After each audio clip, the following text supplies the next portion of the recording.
don't know about you, but I'm not a runner. Um, I've tried running. I don't like it. I don't enjoy it. I find it uncomfortable. I find it quite painful. Um, you might love it, but for me, I've never enjoyed running. But I do like a challenge. I love a challenge.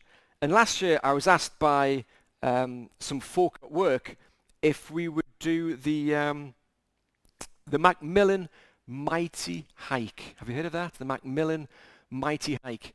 And it's a 26-mile challenge, and it's a hike, not a run. So I thought, well, yeah, okay. So it starts off at Alnwick Castle, if you can imagine on a map. Starts off at Alnwick Castle, heads across to the coast, and then it goes up to Craster and Dunstanburgh Castle, and then up to Beadnell, Sea Houses, and it finishes off at Bamburgh Castle. So it's 26 miles. So I signed Tracy up, and that was her birthday present. So no, we signed up with work, and there was about eight of us doing it. The mighty hike for Macmillan, for a good cause. And we signed up in the February, and the run, the hike wasn't until the July. So we had plenty of time to practice, and so we started doing some longer walks every day, and we've built up our stamina. We got great thighs for walking, and we started buying new boots, and we got some new socks, and we got the waterproof bottles. You have to have a waterproof bottle, that's important. And we got our snacks, and we got our Kendall mint cake. You have to have Kendall mint cake. Vile stuff, but you have to have it just in case. It's what you need. And then the big day arrived, and we drove all the way. And so we drove to Bamburgh Castle, left the car there, and then they had buses which shuttled you back down to Alnwick Castle. So we did that, and we got Alnwick Castle, and that was great. Everyone's fired up and excited. This is what we want to do. This is what we've been training for. And we got our rucksacks on the back, and away we went with our group. And after about 4 miles, it started to rain. The sun had been shining. We're in t-shirts and shorts. This is great. We'll love it. And the rain comes. And then the thunder comes. And then the lightning comes. This was not what I had in mind for this summer's day. An idyllic little walk across, Northumberland, and off we go. And then about mile 8, my knee started to hurt. Oh, the pain. It was so bad. So I got some of this kinetic tape, strap it all on, took some ibuprofen, some paracetamol, and limped for a bit, and then the medication kicked in, and I was off again. So mile 13, it's lunchtime. This is great. Loads of food. We got fed. Some more tape. My knee felt great. I was able to walk again, and off we went. And then mile 18, the pain came back. Every step, and I mean every step, so I had to lock my knee and just kind of walk like that. Every step. This is mile 18, and we're going to mile 26. Rain, mud, people are slipping and sliding and falling over. This is not my idea of a good time. But I love a challenge, so I'm going to keep going. Every step in pain, but I've got to keep on going. I had to finish. I wasn't going to give up. And I don't know if you've ever been to sea houses. I'm sure a lot of you have. And when you're in sea houses and you're kind of on that main road, you can look north and you can just see Bamburgh Castle in the distance. It's not far, is it? It's just over that hill. 3.5 miles it is. I know. We actually did walk it twice. We did a little test, a little trial walk one day. 3.5 miles of more agony. But I've got to keep going. The rain's coming down. It's lightning's still going. And then my dad phones me. How are you getting on? Great. Loving it. My knee hurts really bad. I'll come pick you up, he says. No, I don't want you to come pick me up. I'm going to get to the end. And then he phones me again. What do you want? I've got to finish. I'll come pick you up. Your mom's concerned. I'm going to finish. I'm going to finish. And we'd made it 11 hours of walking through extremely difficult conditions with a busted knee. And for about a month after that, I had to have MRI scans and sports massages and heat pads and ice packs and you name it, I had it. And I'm fine now, so I don't need sympathy. But it was tough. It was tough. And we raised thousands of pounds for charity, so it was all in a good cause. So that's okay. But it was tough. It was hard going. And I'm sure all of us, no matter how young or old we are, we've had days like that where it's just brutal. It's tough. But we've got to keep on going, don't we? We have to keep persevering. And that's what our reading says this morning. We're being encouraged to persevere the race set before us. And you might be wondering why I've read the whole of chapter 11. That full chapter. But it says that we're surrounded by such a great cloud of witnesses. And in chapter 11, there's the names. Noah, Abraham, Isaac, Jacob, Joseph, Moses, Rahab, Gideon, David, and all the rest. Friends, we're in great company this morning because we're in that group. They were just ordinary folk. You know, some of them had quite questionable backgrounds, didn't they? But they're all cheering us on as we run our race. But how did they do it? They all showed great faith. And through faith they conquered kingdoms. Through faith they passed through the Red Sea. They shut the mouth of lions. They saw the dead brought back to life. And through faith their weakness was turned to strength. They were all able to achieve so much more because they showed faith. And they were faithful and they were being full of faith. And I think that was the Old Testament. We could think of people in the New Testament who have shown just as much faith. And then I thought of the people's mission. And then I thought of the people who have gone before us. The folk that even I know who are now joining that great cloud of witnesses. Men and women who are full of faith from the people's mission. Champions of the faith. We call them saints, don't we? Saints. Faithful servants who have been called home to glory. All of them, with the Old Testament folk and the New Testament folk and our friends and family from the mission, are cheering us on as we continue and persevere that race that we have. But it's fine for them, you say. They were all full of faith. DKB, a man full of faith. Uncle Peter, a man full of faith. Auntie Lena, a woman full of... And the list goes on, and I'm sorry, I'm gonna miss quite a few out. But in Matthew 17, we read, truly I tell you, if you have faith as small as a mustard seed, you can say to this mountain, move from here to there, and it will move.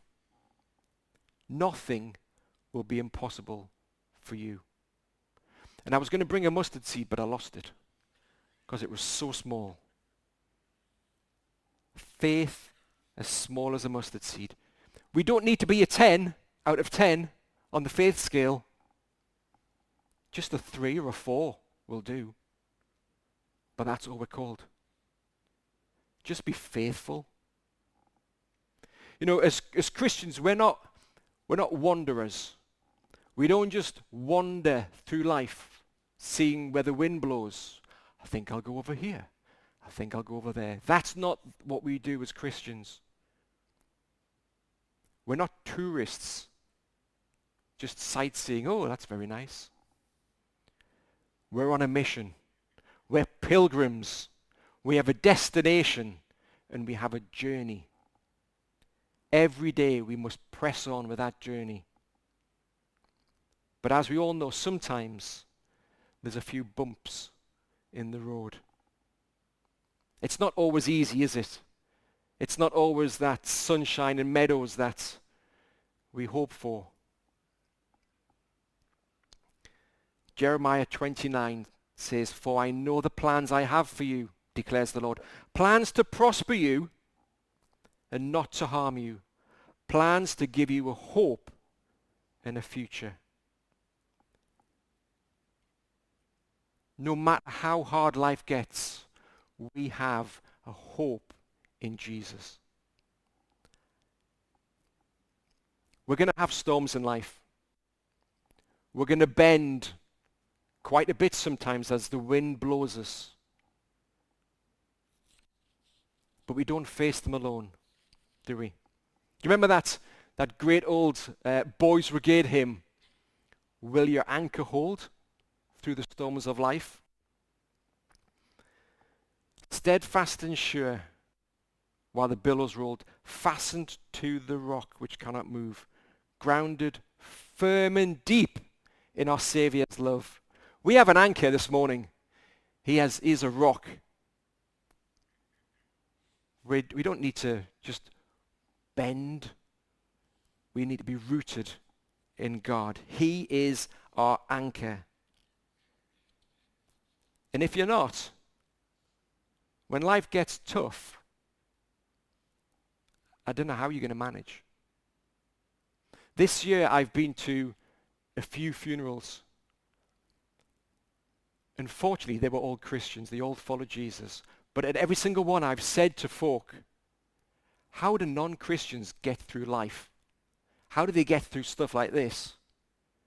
It amazes me that when it's over, they just think it's over. But we have a hope in heaven.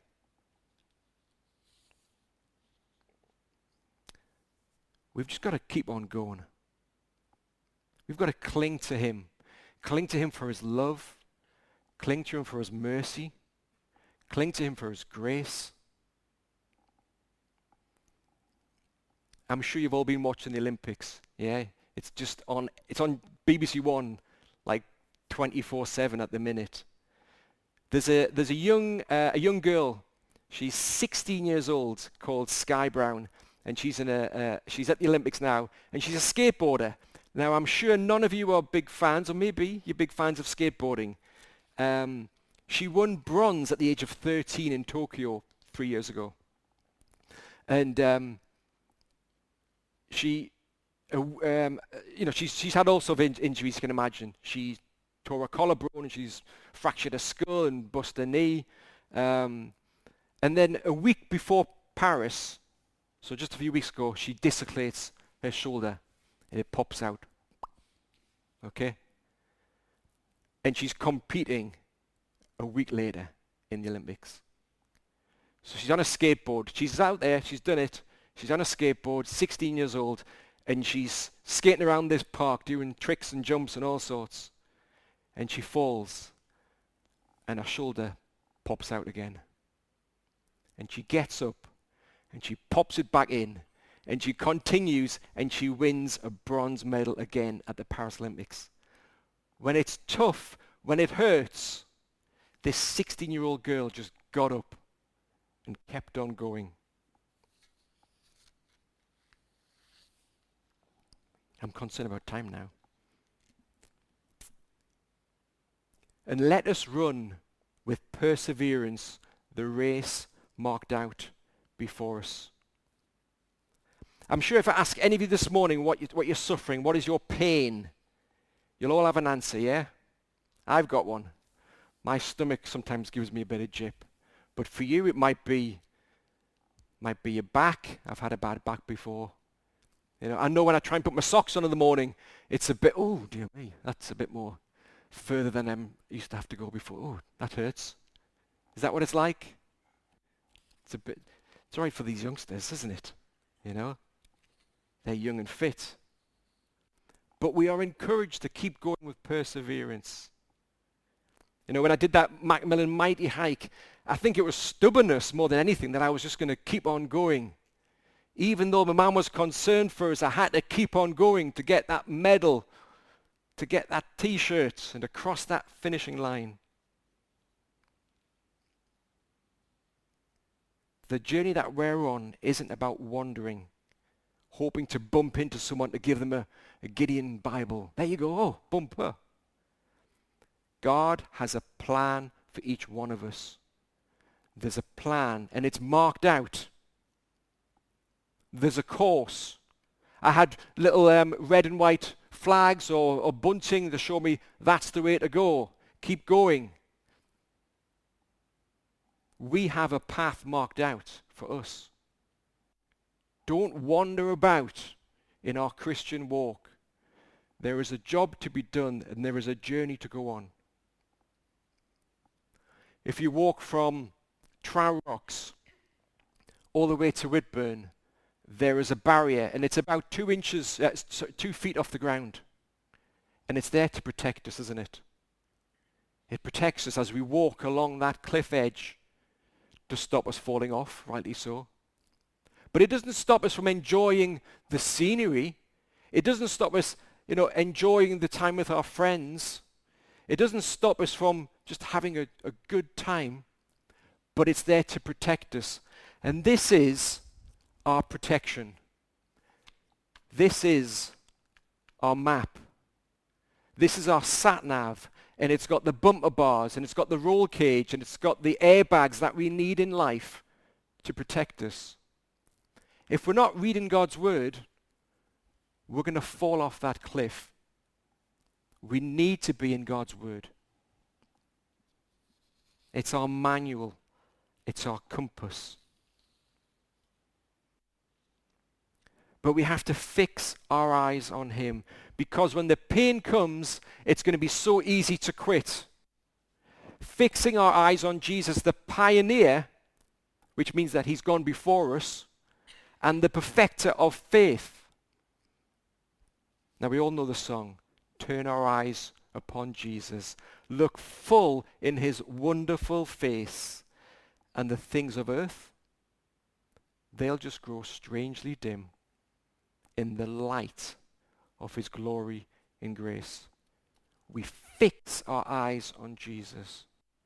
Everything else will just fade away to insignificance. But there's a passage, there's a verse there that's telling us to throw off everything that hinders us. And I wouldn't be doing my job this morning if I just skipped the hard bits and read the easy bits. But this verse is saying that we need to be careful, because we're going to make this race, this journey, so much harder if we've got baggage. If we're carrying stuff on our back, it's going to be so much harder. And one of those things is sin. Now, I don't think anybody here is going to admit to murder or stealing or sexual immorality. But there's other things, isn't there? Pride. envy, anger, coveting? What is it in your life that's weighing you down? What is it that's stopping you from walking with God? Only you can answer that. But I really want us this morning just to think, maybe when you go home, do I need to change something? I know there's stuff in my life I need to change. There's stuff in our lives that is hindering our walk with God. Let us just throw it all off.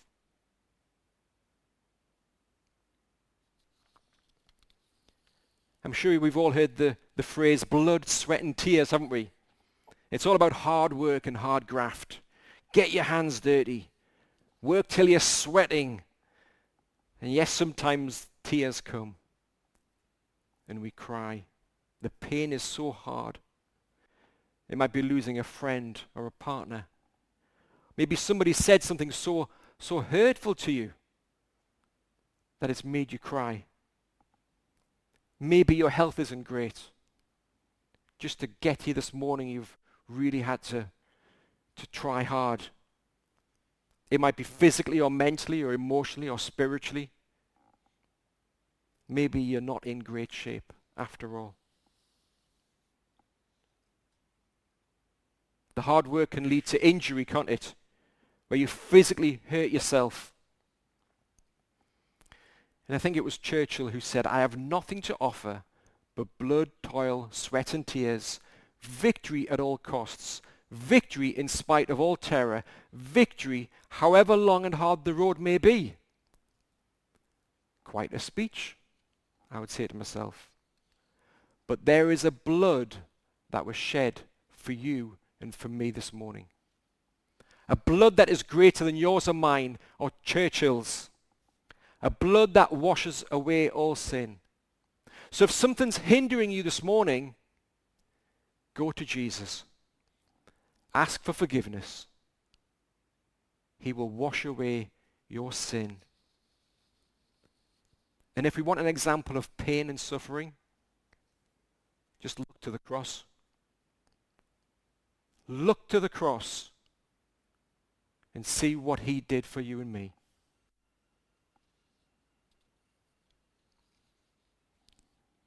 The journey is so important. For those who love Jesus, there's a destination that we're aiming for. We know where we're aiming for, but we're just not there yet. The destination is only part of the goal. The journey is important too. Athletes always say, I like to finish strong. And we've seen that in some of the athletics, how they run across the line still at full belt. They're still running strong. But the journey of a Christian, every step we take, it's full of events and goals, deeds and challenges. Every opportunity that we have is an opportunity to serve Christ. The man you meet in the street, the lady in the shop, the man on the bus, your family, opportunities to serve Christ. So while we're here on earth, and we're still here, we've got a job to do. Continue to serve. But you might say, oh, I'm 79 now. There's not much I can do. Or maybe you're 89 or 99 or 9. It doesn't matter. We can all keep running the race for Christ. I've known a lot of you for quite some time. Some of you since I was born. And I've always found the mission, folk, to be very, very encouraging. Words of encouragement, caring words, helpful words, sometimes even a friendly whack on the back. But you've always encouraged me, and I know you always encourage others. Keep encouraging people. You don't know the words of encouragement that you give today, what that will do tomorrow or the day after or a year down the line. Keep encouraging people, especially kids, especially our kids. Keep encouraging them and keep praying. There's the short list, but keep praying. God answers prayer. God answers prayer. And when you have a list, you can say, do you know what? I prayed for somebody who had a drink problem. And they're clear now. They've beaten addiction. I know somebody who was homeless and I prayed for them and they've got a home. I know a family who's from Ukraine and they're having a tough time. Keep praying. Keep praying. Many of you would have heard of a man called Eric Liddell, an inspiration to everyone, especially to Christians. And he was born to Christian missionaries in China in 1902, a bit before our time. And he became famous for not running at the Olympics in 1924 on the 100-meter race. And the race was due to take place on a Sunday. And he just said, I'm not doing it. I'm not going to give up the day that I've committed to give to God. I'm not going to race 100 meters, no matter if I get the medal or not. I'm not going to do it. And if you haven't heard of him, if you've seen the film Chariots of Fire, yeah, that's him. He refused to compromise his faith, even as something as important as the Olympics, which you think that would be quite high up on many athletes' list there. He refused to let something like that compromise his faith. On the morning of his 400-meter race, he was handed a slip of paper, and on it was written the Bible quote, "He that honors me, I will honor. He that honors me, I will honor." And he went on to win the bronze for the 200-meter, and he won the gold for the 400-meter.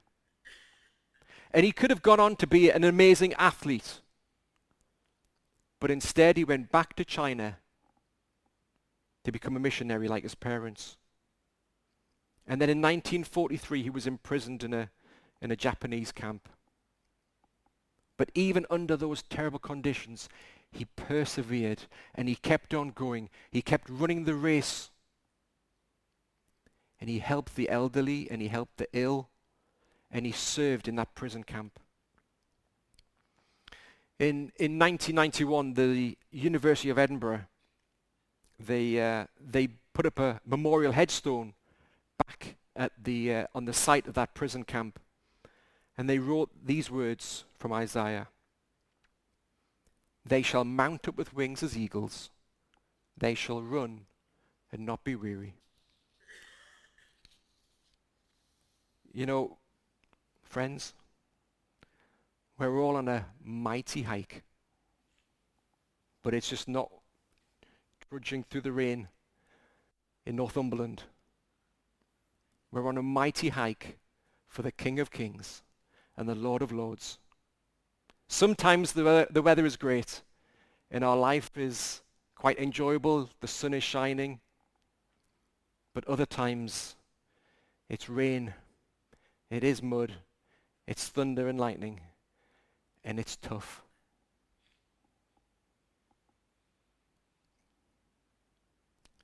But there is someone who gives us hope.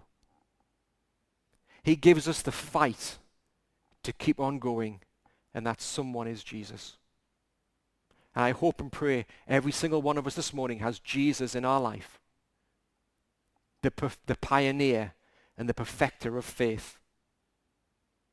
Fix your eyes on Jesus. Fix your eyes on the goal, on the finishing line, and cling to him. Cling to him with everything that you've got. Keep persevering. Not because I say so, but because it's for the kingdom of heaven.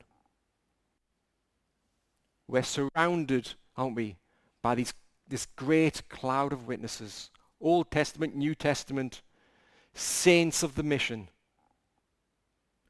Keep running the race. Keep running the race. Keep encouraging folk. Keep praying. Keep on keeping on. He gives me strength. He gives strength to the weary and increases the power of the weak. Even youths grow tired and weary, and young men stumble and fall. But those who hope in the Lord will renew their strength. They will soar on wings like eagles, and they will run and not grow weary. They will walk and not be faint. Amen. Let's just pray.